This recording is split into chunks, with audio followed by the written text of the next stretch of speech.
بسم الله الرحمن الرحيم. السلام عليكم ورحمة الله وبركاته.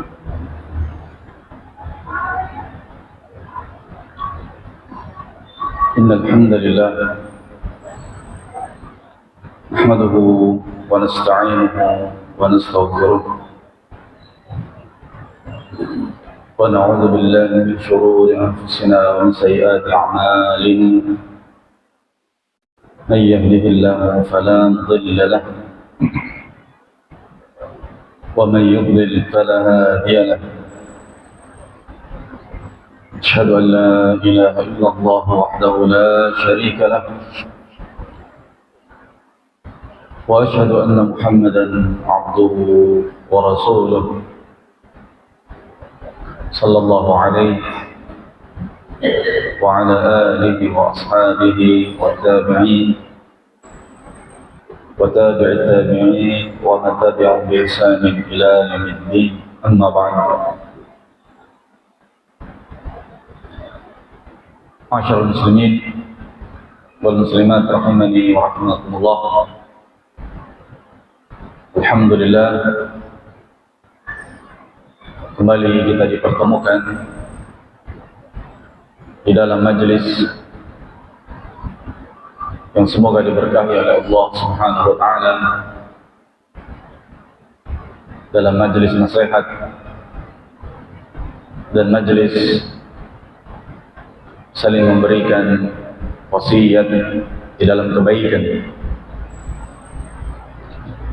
majelis zikir yang mana kita berusaha untuk mengingat dan merenungi peringatan-peringatan dari Allah. Demikian pula perintah-perintah dari Allah Subhanahu wa taala dan Rasulnya sallallahu alaihi wasallam. Insyaallah di malam hari ini kita akan kembali melanjutkan apa yang pernah kita bahas pada pertemuan sebelumnya berkaitan dengan hari kiamat atau berkaitan dengan kondisi-kondisi huru-hara yang terjadi di zaman yang mendekati yaumul qiyamah, yang mana ketika kita menyebutnya dan mengingat kembali peristiwa-peristiwa yang dikhabarkan oleh Rasulullah sallallahu alaihi wasallam tentang semakin dekatnya dengan hari kiamat, ini akan menambah keimanan seorang muslim dan akan menambah kewaspadaan yang menjadikan dia lebih mempersiapkan diri untuk menghadapi fenomena, menghadapi ujian yang lebih dahsyat di akhir zaman. Dan tidaklah seorang itu akan bisa selamat dari ujian-ujian tersebut melainkan hanya pertolongan dari Allah. Dan di antara sebab Allah Subhanahu wa taala menolong hambanya tatkala hamba tersebut mengilmui agama Allah dan mengamalkannya. Karena orang-orang yang berilmulah yang mereka akan mengetahui mana yang berbahaya untuknya dan mana yang bermanfaat untuk dirinya. Kaum muslimin, ikhwan fi din wal akhwat rahimani wa rahimakumullah. Pada pertemuan yang lalu kita menyebutkan di antara tanda-tanda dekatnya hari kiamat dari tanda-tanda yang kecil, baik yang sudah terjadi ataupun masih berlanjut. Tanda-tanda tersebut di antara yang kita sebutkan pada waktu pertemuan yang lalu adalah munculnya berbagai macam fitnah di tengah-tengah umat Rasulullah sallallahu alaihi wasallam, baik fitnah syahwat, demikian pula fitnah syubhat, penyimpangan-penyimpangan dalam pemikiran. Semuanya semakin merebak dan semakin menyebar di mana-mana dengan berbagai macam bentuk penyimpangan-penyimpangan tersebut dan fitnah-fitnah tersebut. Dan itu semua telah diberitakan oleh Rasulullah sallallahu alaihi wasallam, fa innahu man ya'ish minkum fa sayara ikhtilafan katsira. Sesungguhnya kata Rasul, barang siapa dari kalian yang hidup di zaman itu, di akhir-akhir zaman setelah meninggalnya Rasul sallallahu alaihi wasallam, maka dia akan melihat dan menyaksikan ikhtilafan katsira, banyaknya perpecahan yang disebabkan kesesatan. Fa'alaikum bisunnati wa sunnatil khulafa'ir rasyidin al-mahdiyyin. Maka wajib bagi kalian berpegang teguh dengan sunnahku, kata beliau, dan sunnahnya al-khulafa, sahabat dari khulafa rasyidin al-mahdiyyin, Abu Bakar, Umar, Utsman wa Ali radhiyallahu anhum ajma'in. Addu 'alaiha bin nawajid, gigitlah sunnah tersebut dengan gigi geraham kalian. Wa iyyakum wa muhdatsatil umur, dan hati-hati kalian dari perkara-perkara yang baru yang dibuat-buat di dalam syariat Allah, dimasukkan di dalam syariat Allah dan dianggap sebagai syariat Allah, baik itu ditambahkan ataupun dikurang-kurangi atau dimodifikasi. Hati-hati kalian, kata Rasul, fa inna kulla muhdatsatin bid'ah, karena sesungguhnya yang baru dalam urusan agama tersebut adalah kebid'ahan. Dalam riwayat lain, wa kullu bid'atin dhalalah, dan setiap yang bid'ah adalah kesesatan.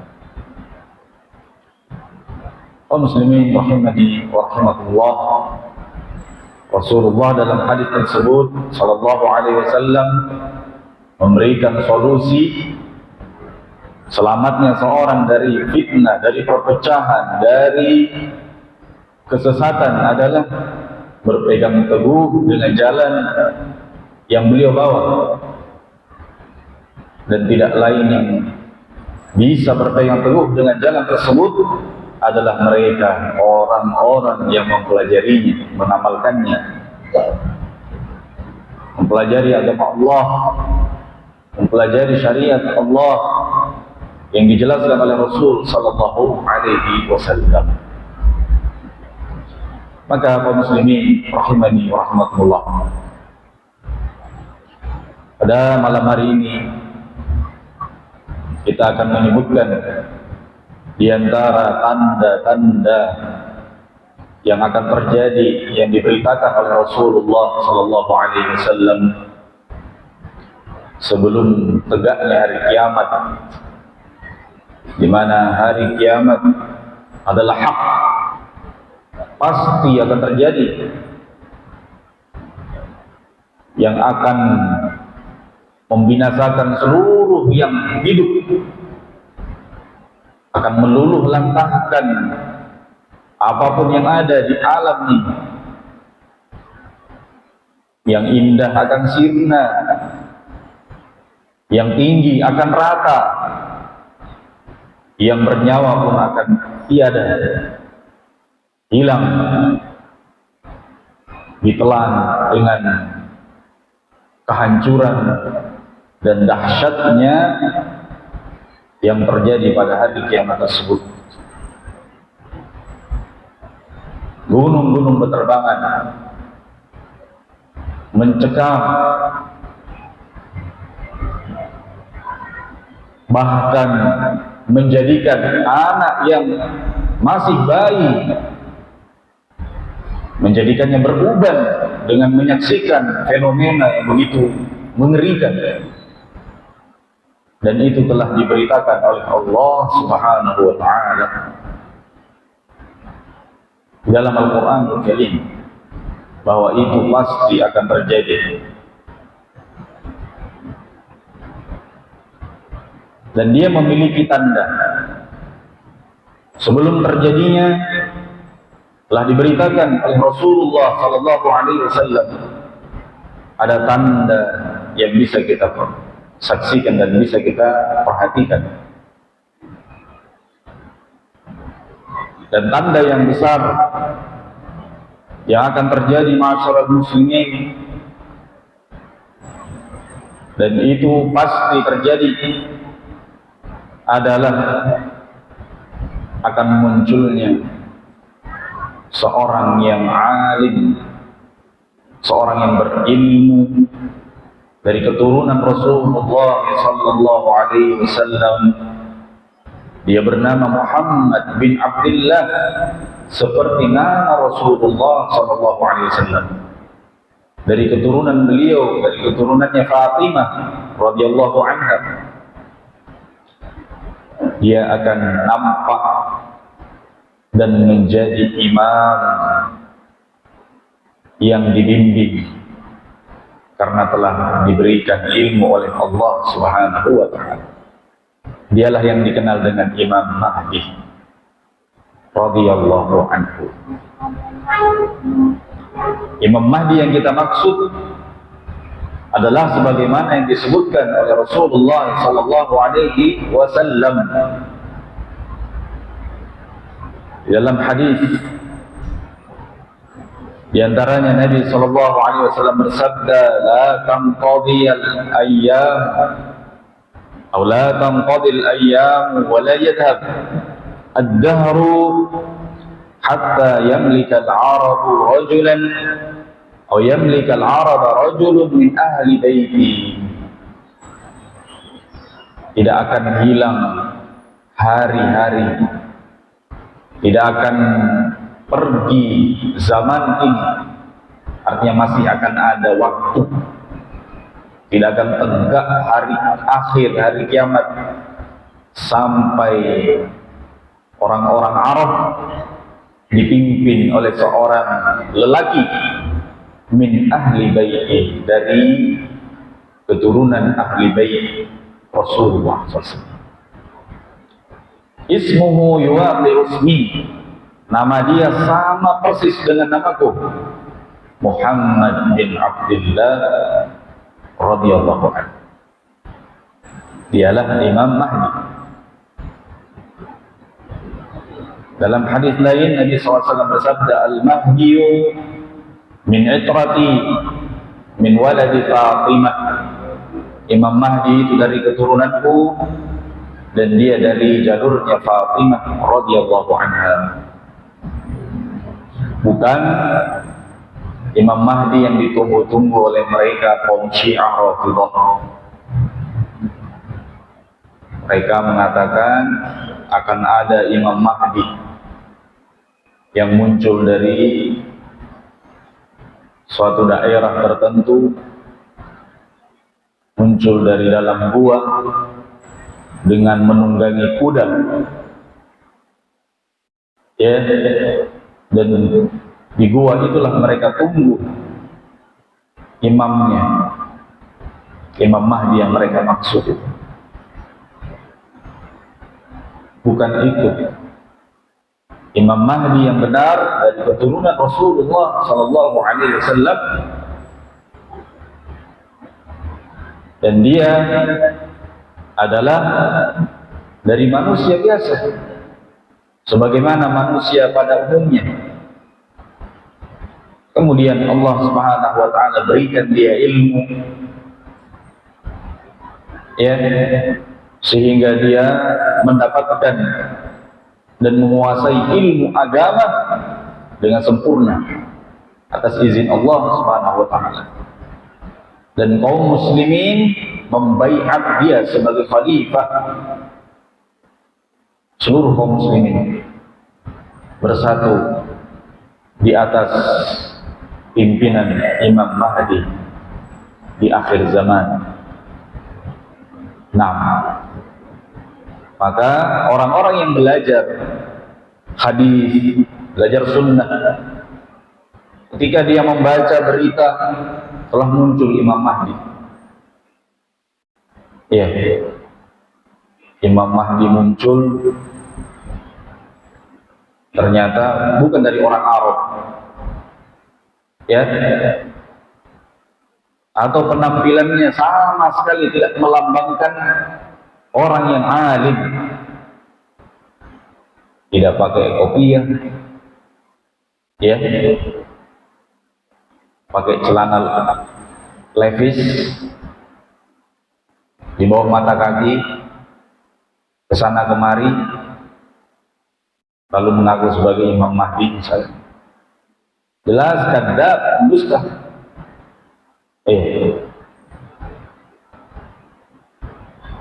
Dari mana diketahui kedustaannya? Karena mempelajari hadis-hadis Rasul sallallahu alaihi wasallam yang menerangkan hal tersebut. Tidak mudah terbawa oleh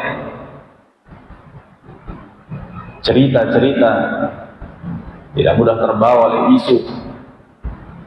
Iya. Walaupun banyak dari orang-orang yang tertipu dan membaiatnya, tertipu karena dia memiliki mimpi-mimpi yang dia kisahkan. Dia bermimpi demikian, bermimpi demikian, ya, ternyata mimpinya benar, berarti dia Imam Mahdi. Maka ini jamaah rahimani wa rahmatullah, sama sekali yang demikian itu bukanlah sesuatu yang hak dan kebenaran. Nah, ciri dia Imam Mahdi tatkala kaum muslimin dan orang-orang yang berilmu menjadikannya sebagai imam, ya, jadikannya sebagai imam dan diakui oleh bangsa Arab, karena bangsa Arab lah yang dipilih oleh Allah Subhanahu wa taala. Demikian pula di masa-masa Imam Mahdi radhiyallahu anhu terjadi banyak peperangan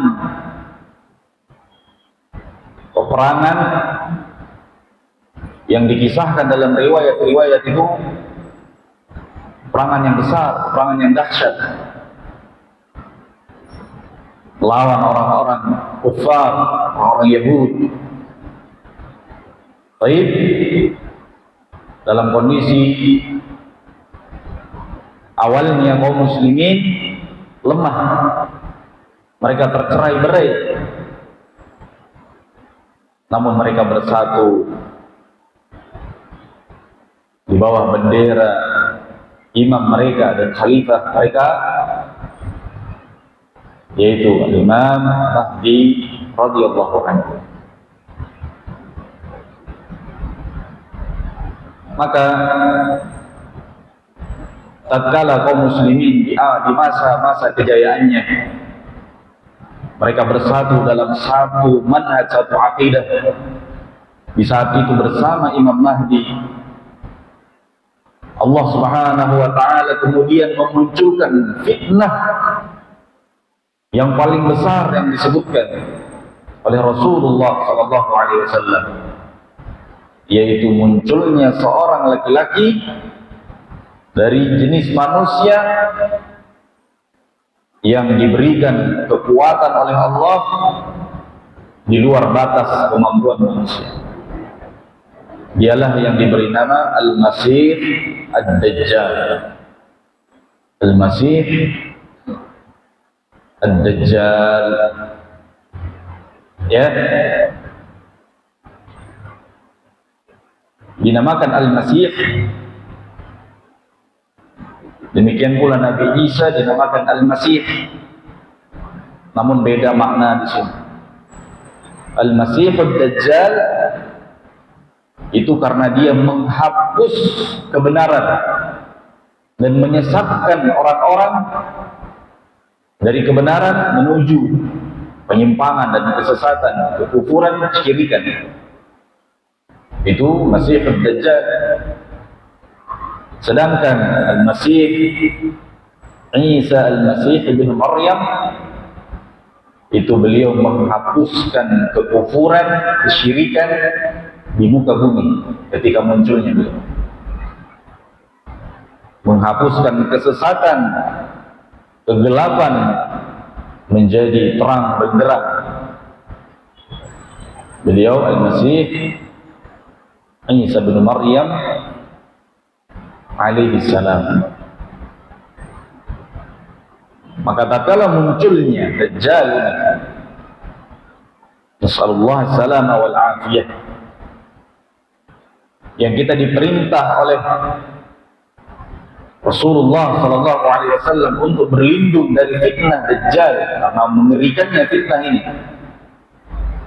Bahkan di dalam salat kita perintahkan untuk berlindung itu dari fitnah Dajjal, karena hampir-hampir orang yang ditemui oleh Dajjal tidak akan selamat dari fitnahnya. Di akhir tasyahud, pada tasyahud yang terakhir dalam salat kita diperintahkan untuk berlindung diri dalam doa kita.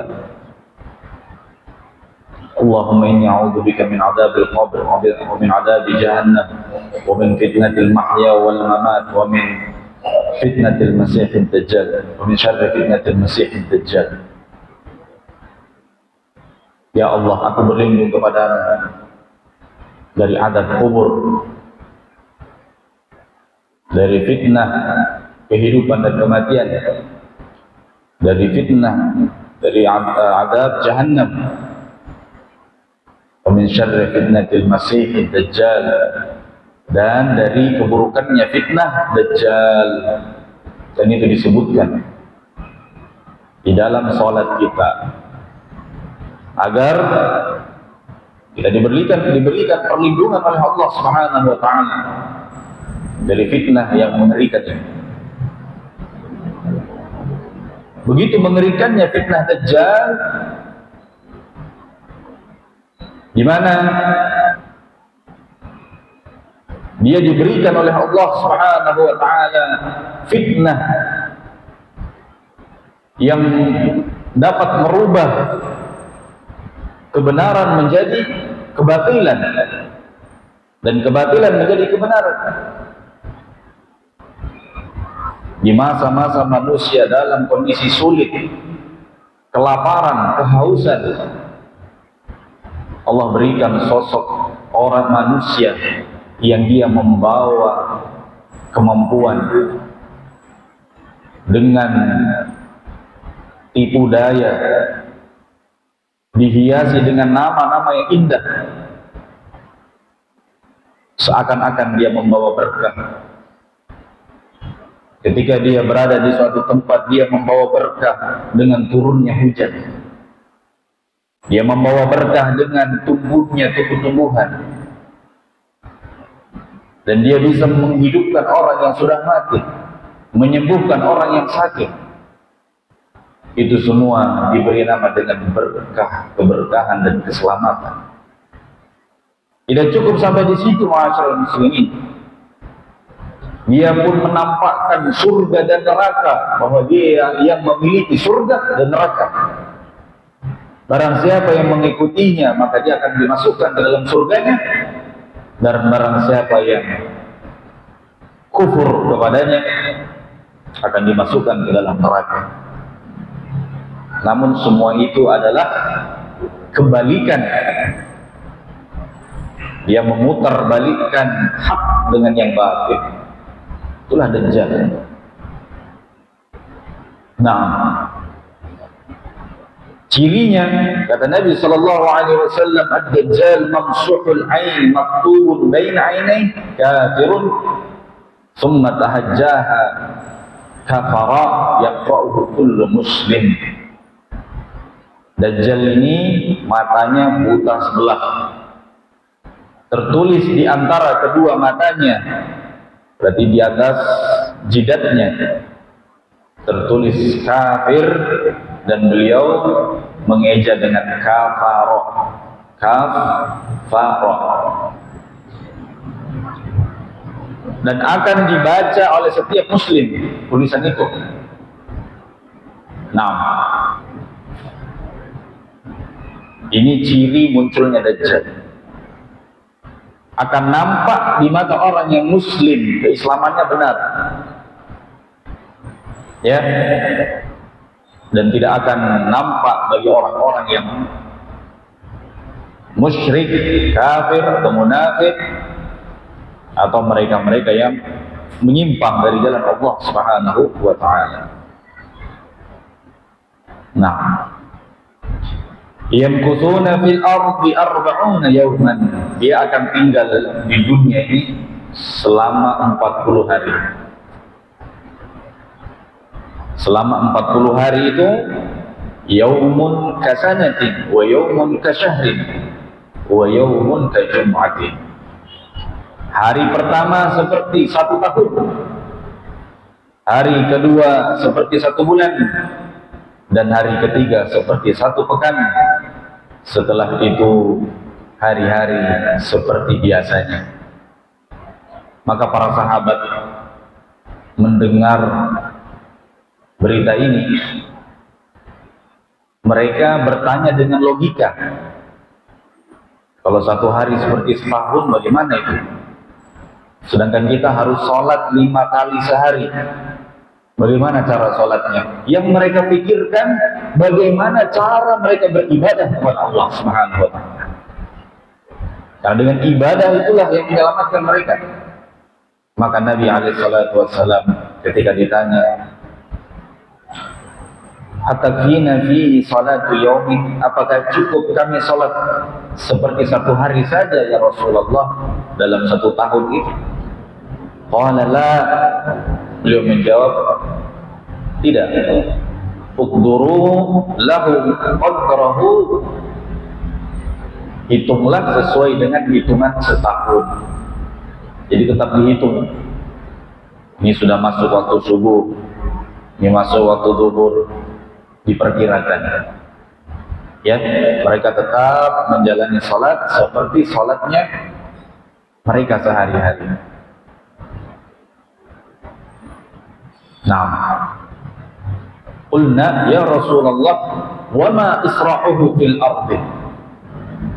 Kami bertanya, kata para sahabat, ya Rasulullah, bagaimana dia cepatnya di dalam mengelilingi bumi ini? Nabi SAW mengatakan, kal ghaith istadbarathu ar-rihu. Cepatnya itu seperti hujan yang ditiup oleh angin yang kencang. Ya, ini kemampuan yang diberikan oleh Allah kepadanya.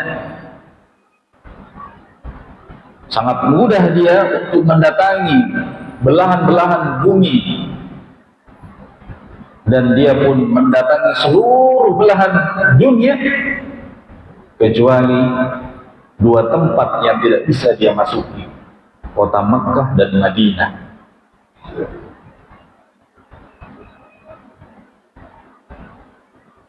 fayati 'alal qaum fayad'uuhum fayu'minuna bihi wa yastajibuna lahu, maka dia pun mendatangi sekelompok manusia, lalu dia pun mengajak mereka untuk beriman kepadanya.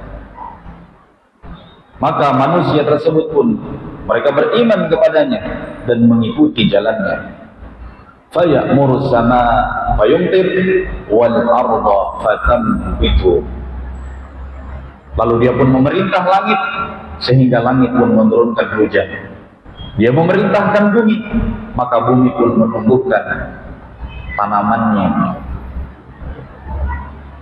Ini mengerikannya fitnah Dajjal. Dia membolak-balikkan yang hak menjadi yang batil menjadi hak. Maka orang-orang yang mengikuti langkah-langkah Dajjal sebelum munculnya Dajjal,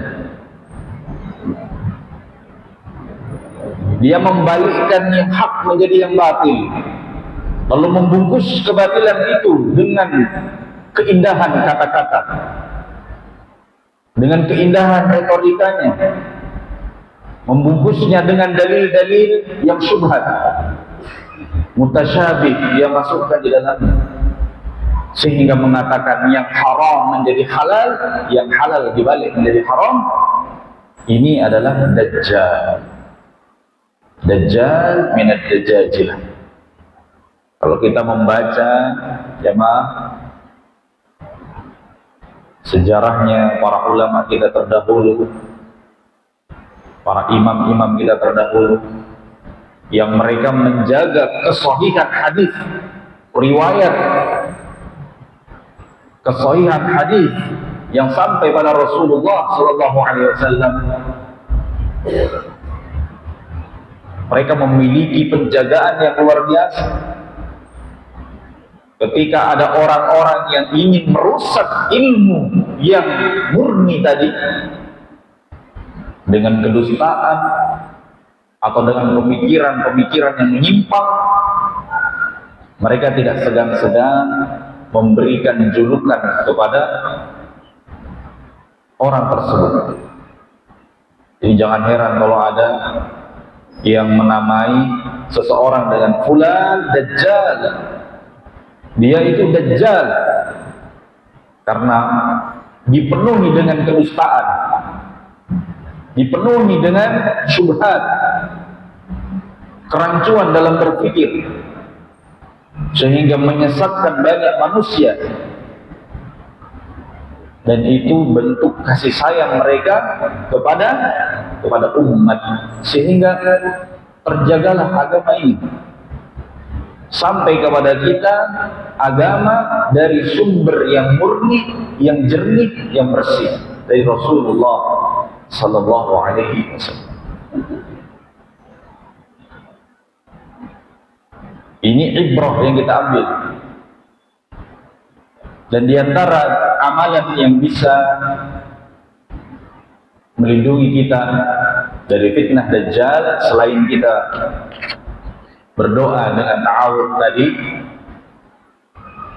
juga dalam riwayat kita dianjurkan membaca surat Al-Kahfi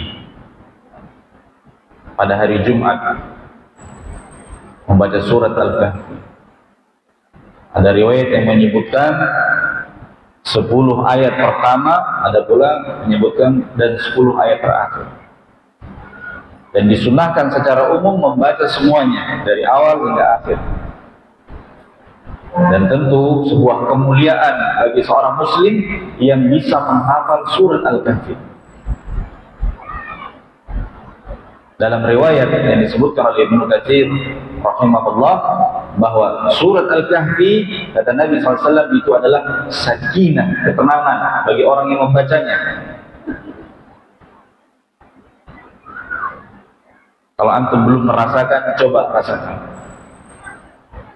Ketika antum baca surat Al-Kahfi dengan mencoba mentadabburinya dengan baik, surat ini dari awal sampai akhir, itu menimbulkan ketenangan yang luar biasa. Sampai dalam riwayat disebutkan ada seorang laki-laki yang membaca surat Al-Kahfi, Allah berikan ketenangan yang luar biasa hingga dia pun diteduhi oleh awan. Pengaruhnya surat Al-Kahfi. Dan diantara keutamaannya adalah orang yang menghafalnya, yang rutin membacanya akan dilindungi dari fitnatul Dajjal. Nas'alullah as-salamah wal afiyah. Nah,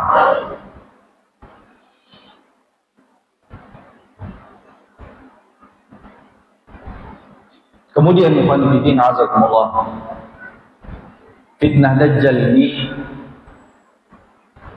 sangat keras fitnahnya di zaman itu. Kaum muslimin bersama imamnya Imam Mahdi radhiyallahu anhu,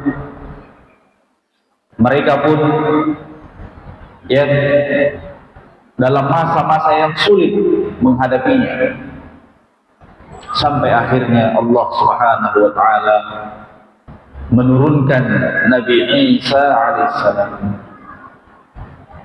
Dan memang Nabi Isa alaihissalam diturunkan oleh Allah dengan membawa beberapa misi. Di antara misi-misi dan tugas yang besar yang dibawa oleh Nabi Isa alaihissalam adalah menegakkan hujjah kepada kaum Nasrani, kepada ahlul kitab, bahwasanya syariat yang dibawa oleh Nabi Muhammad itu syariat yang hak. Dan apa yang mereka katakan bahwa Nabi Isa adalah anak Allah itu batil. Dan beliau turun untuk menghancurkan salib-salib dan membunuh babi-babi. Demikian pula beliau akan berperang bersama Imam Mahdi untuk mengalahkan Dajjal. Nah, disebutkan dalam hadis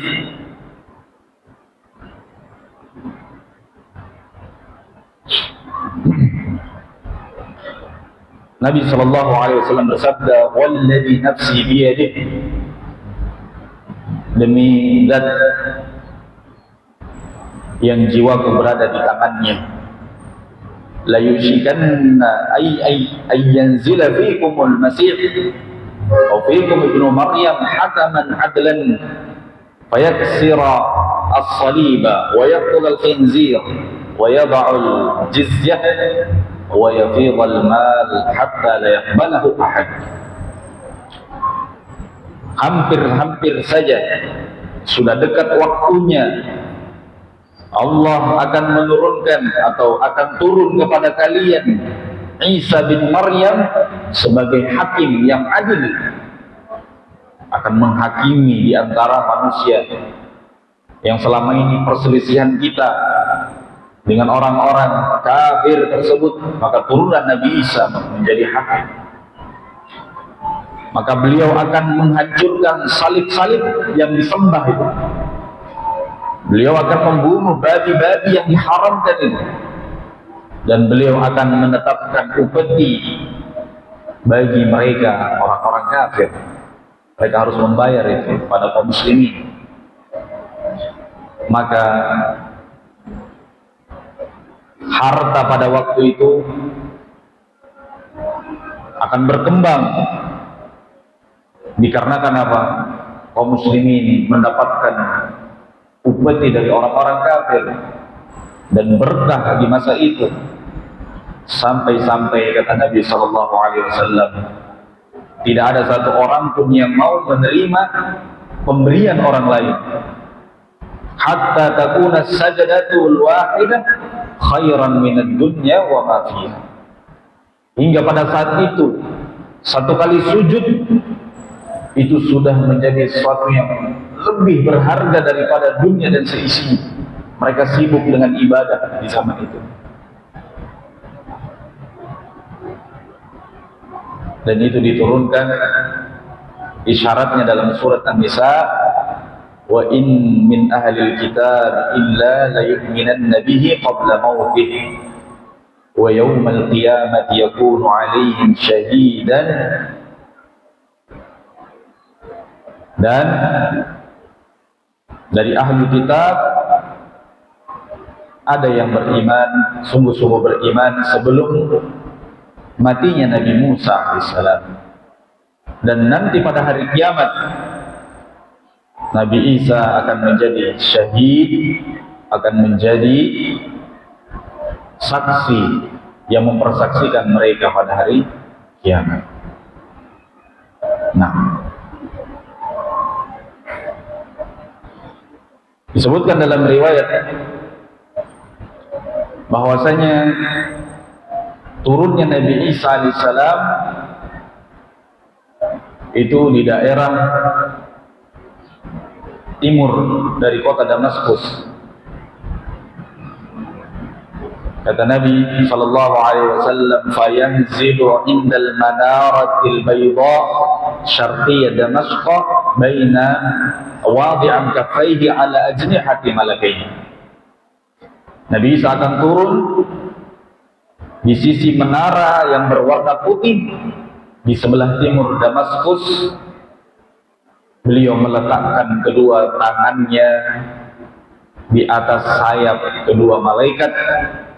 Idza taqa'a ra'sahu qatar wa idza rafa'ahu tahaddar minhu jumanun kallu'lu'. Jika beliau menundukkan kepalanya, maka rambut itu pun turun ke bawah, dan jika beliau mengangkat kepala beliau, maka meneteslah air-air itu dari rambut beliau bagaikan mutiara-mutiara atau permata yang berjatuhan. Baik, itu berita atau ciri yang disebutkan oleh Nabi SAW. Dan di kota Damaskus, bagian timur Damaskus, itu ada menara yang berwarna putih di sisi masjid Jami, ya. Dan itu dibangun oleh dengan hartanya orang-orang Nasrani. Mereka yang membangun, ya. Inilah hikmah Allah menakdirkan mereka yang membangun, dan sekarang menjadi masjid lagi, sekarang menjadi, ya, dikuasai oleh kaum muslimin. Nah, semoga Allah menjaga kota tersebut dan menjaga pemimpinnya. Nah, kata Nabi Isa alaihissalam, rajulun marbu'un ilal humrati wal bayad. Beliau itu berkulit putih kemerah-merahan, putih kemerah-merahan. Ka'anna ra'sahu yaqtur wa illam yusibhu balal. Seakan-akan kepala beliau itu, rambut beliau itu meneteskan air, ini basah terus walaupun tidak terkena basah. Itu menunjukkan apa? Indahnya beliau memancarkan, ya, cahaya yang rambut jika dilihat itu seperti basah, ya, memancarkan kilauan seperti itu. Dalam riwayat lain, seakan-akan beliau orang yang baru keluar dari kamar mandi, baru bersih-bersih badan terus, Nabi Isa alaihissalam. Dan beliaulah yang akan membunuh, akan menghabisi musuh-musuh Allah Subhanahu wa ta'ala. Fa idza ra'ahu aduwwullah, jika disaksikan oleh musuh-musuh Allah, daba, mereka akan meleleh. Mereka akan meleleh kama yadubul milhu fil ma, seperti melelehnya garam jika diletakkan di dalam air. Seandainya Nabi Isa hanya berdiam saja, kata Nabi, falau tarakahu landaba hatta yahlib. Seandainya beliau tinggalkan mereka, tidak usah diperangi, mereka sudah binasa sendiri. Tapi Allah Azza wa Jalla ingin menjadikan kematiannya, kekalahannya. Dajjal di tangan Nabi Isa, maka beliau pun ya mengalahkan Isa dengan senjata beliau. Disebutkan itu semacam tombak, ya, semacam tombak yang dihunuskan kepada Dajjal, lalu darahnya pun terlihat di situ. Nah, ini jemaah rahimani wa rahimakumullah, ketika kita mendengar berita-berita seperti ini, orang yang beriman itu akan tenang hatinya dari hiruk pikuknya dunia, bahwa ada yang lebih dahsyat di depan kita, kan gitu. Sekarang ini bukan waktunya banyak mengeluh, tapi sekarang adalah waktunya mempersiapkan diri menjadi orang yang selamat. Apakah kita nanti menghadapi fitnah itu atau fitnah-fitnah sebelumnya? Semoga apa yang kita bacakan ini berikan manfaat dan kekokohan iman pada diri kita, ya. Demikian pula mengamalkan konsekuensi dari syahadat asyhadu anna Muhammadar Rasulullah. Aku bersaksi bahwasanya Nabi Muhammad adalah utusan Allah, yaitu membenarkan seluruh berita yang disampaikan oleh Nabi kita, oleh Rasul kita, Rasulullah Muhammad bin Abdullah sallallahu alaihi wasallam. Ini yang bisa kita baca, mudah-mudahan berikan manfaat. Lebih kurangnya lafu minkum, mungkin pada waktu akan datang bisa kita lanjutkan. Wa akhiru da'wana alhamdulillah, subhanakallahumma bihamdik, asyhadu an la ilaha illa anta, astaghfiruka wa atubu ilaik. Assalamualaikum warahmatullahi wabarakatuh.